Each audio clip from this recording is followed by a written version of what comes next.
And if they hit the inside wall. So today's video is going to be a bit of a change of pace because I think it's really important to talk about something, and this video is the golden opportunity to do so. But first, I said golden opportunity, so we gotta hear from our sponsor, Noble Gold. Gold and silver have stood the test of time. They give stability in times like these. Start an American Eagle IRA with Noble Gold this month, and along with first class service, you'll be getting a 1/10 of an ounce American Eagle gold bullion coin as a free gift. And you'll have peace of mind that you made the right choice, as well as growing thousands of extra tax-deferred dollars over the years safely and steadily. To secure your investments and get this great offer, visit noblegoldinvestments.com. Use the custom URL in the pinned comment and the description of this video. It lets them know I sent you. Or call them at 877-646-5347. So the story we're going to cover today is a clear and obvious instance of officer misconduct. During a routine traffic stop, Nicole Harper was clocked going about 84 miles an hour in what appeared to be a 70 zone. At that time, State Trooper Dunn decided that he was going to initiate a traffic stop. And as she is required to do, Harper moves into the right lane, signaling, and then puts on her hazard lights, indicating she's looking for a safe place to pull over. Now, I've watched the video that has been put out by the news. I've noticed the cuts. So I've actually dug up the full dash cam video, and it does not change the context of the video. At no point is there an available exit for Harper to pull over for this cop, but before she's even given the chance to do so, despite the fact that she slowed down, despite the fact that she signaled her way into the right lane, and despite the fact that she has her hazard lights on, State Trooper Dunn initiates a pit maneuver, and it goes absolutely disastrously, flipping her over in her SUV. And as if Dunn did not just initiate a maneuver that is supposed to be done with a sense of urgency, he walks casually over to the car and tells her to get out of the car, which she responds by saying that she's pregnant. Can you get out? Come on out. Come out this way right here. Come out this way. Why didn't you stop? Because I didn't feel like it was safe. Well, this is where you ended up. There was enough. Watch your head. Can you come out this way? I got plenty of room right here. Are you the only one in the vehicle? Yes. Okay. Pregnant. Now, some less sophisticated YouTube channels that cover criminal justice related issues, or more specifically issues of alleged police misconduct, like to bring up criminal history as if it is a catch-all to cover everything involved in the story, or law breaking that is related. Now, we typically focus on law breaking that is related because sometimes what you do in the moment is more important than your past or anything else. And she was, in fact, speeding in this instance. And for some people, unfortunately, even though I have not seen very many, if any of them on the internet, they're going to say she was speeding, therefore that makes perfect sense. But the reason why it's important to look at relevant factors involved in the case and not just say they broke the law, therefore this is justified, is because the Arkansas State Driver's Manual actually details what you're supposed to do if you're a person who is being pulled over by an officer and you don't feel like there is a safe place to pull over. And I'm going to read that to you for all of you who are out there, even though I think it's a small minority in my audience, who say she was speeding, she didn't stop immediately, therefore it's justified. When drivers are being stopped by the police, they should activate their turn signal or emergency flashers to indicate they are looking for a safe place to stop and pull over on the right side of the road. Now, from Nicole Harper's own testimony and our observations from being able to watch the dashcam video, you can see that there was a reduced shoulder on the right side. So it makes sense that Harper, who is following the rules and procedures in the state of Arkansas for what you're supposed to do when you're being pulled over,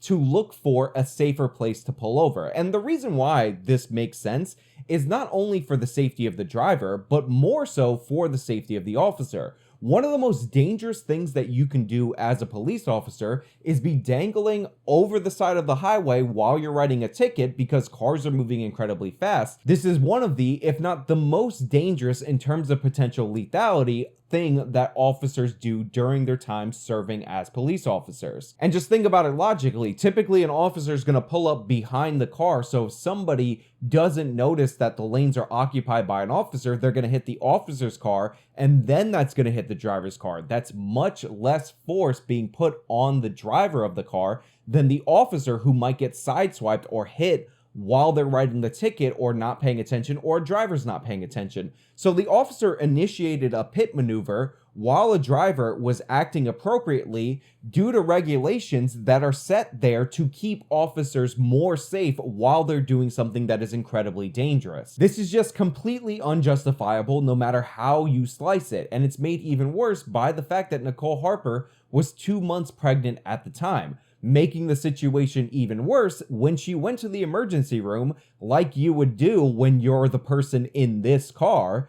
They couldn't find her baby's heartbeat inside the womb. So for at least an evening, she thought that her child was dead based on the actions of an officer that was completely inappropriate. Making this even worse, it turns out that she's one of these women who had trouble conceiving. She was working on conceiving this child with her husband for about 10 years. So imagine you're in her position. You're doing everything appropriately. You're carrying a child that you've worked 10 years to produce. You're flipped, and then you end up in the emergency room and they tell you, we can't find your baby's heartbeat, and your assumption is your kid's dead. Now, fortunately, this actually happened in July of last year, so I can tell you now that the baby was born and appears to be healthy from all of the reporting that I've seen. So congratulations to Nicole Harper and her husband for having their firstborn child that they worked 10 years to achieve. But that doesn't make this a no harm, no foul case, and it doesn't mean that there aren't things in our society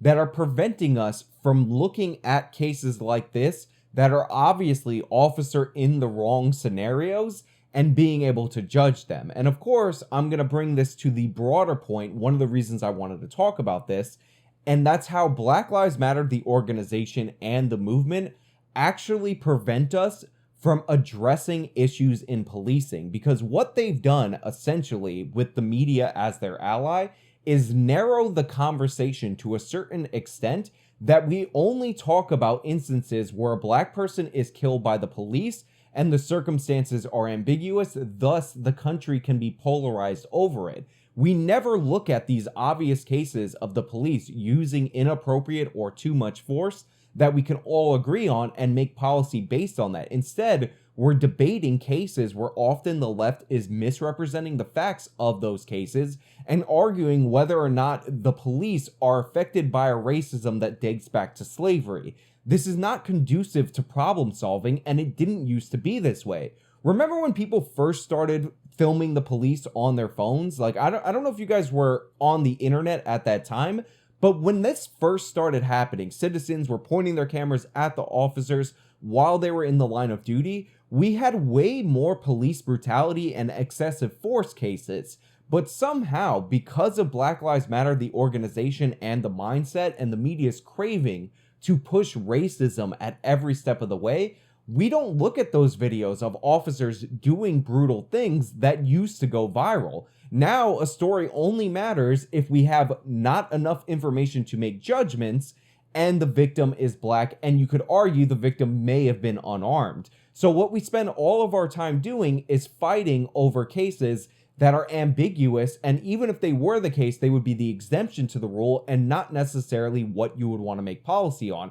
The far bigger problem of undertrained officers sometimes using excessive force, which I assume is way more common because, again, unarmed black people being killed by the police, it's less than 30 a year, and some of those quote-unquote unarmed black people are people in the act of arming themselves or driving a car at the police, so they're not really unarmed. So it's actually really under 10 per year. We could be talking about the broader use of force guidelines that these police departments have. But we never get to do that. Instead, we have ridiculous, absurd conversations about how maybe pre-Civil War slave patrols were rolled into police departments, despite the fact that I've never seen any evidence of a single department being created in this manner. Nobody's produced it. And whether or not, even if that were true, that would mean that officers today are still fulfilling the functions of the pre-Civil War slave patrols. These are the conversations that we have, and the cases we talk about are provably false cases that only stay in the media because they're divisive to the country, from the people who don't know what happened to the people who actually know what happened and don't like the fact that they're being lied to by the media. I mean, how many times have we had to talk about Michael Brown? How many investigations have to prove beyond any shadow of a doubt through forensic evidence that Officer Darren Wilson was justified, and yet we still hear about it? Every second, every moment that we spend arguing about Michael Brown is a second, a moment we'll never get back, and it's a second we're not talking about real problems. We're not talking about actual things that there's solutions to. The tragic irony of organizations like Black Lives Matter and people who support those organizations is that they are pushing myths that are so clearly, obviously, and blatantly provably false